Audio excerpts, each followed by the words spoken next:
আসসালামু আলাইকুম রহমতুল্লাহ। সম্মানিত ভিউয়ার্স, আজকে আপনাদেরকে নিয়ে আসছি আমার পেঁপে খেতে।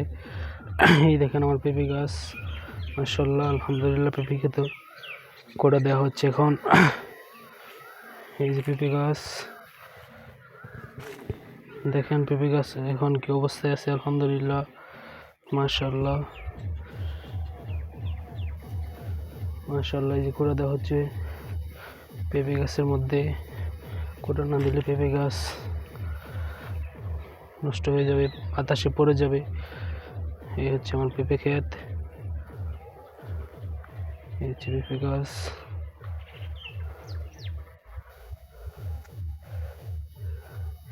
পেঁপে খেতে কাজ করতেছি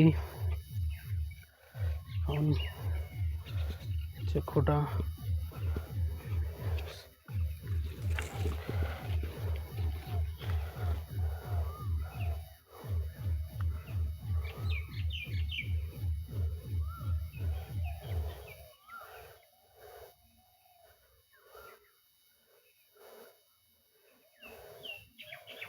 পেঁপে গাছে কাজ করতেছি, সবাই দোয়া করবেন যাতে পেঁপে গাছটা ভালো হয়। পেঁপে গাছ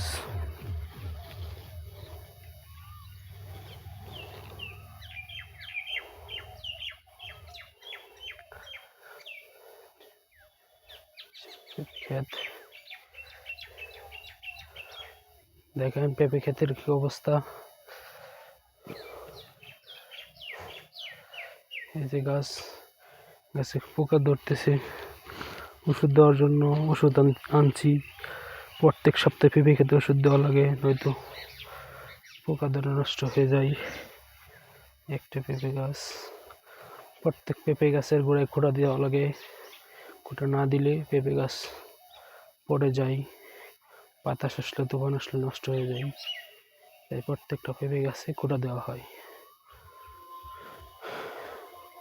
সবাই আমার পেঁপে গাছের জন্য দোয়া করবেন, যাতে প্রত্যেক গাছে ভালো পেঁপে আসে।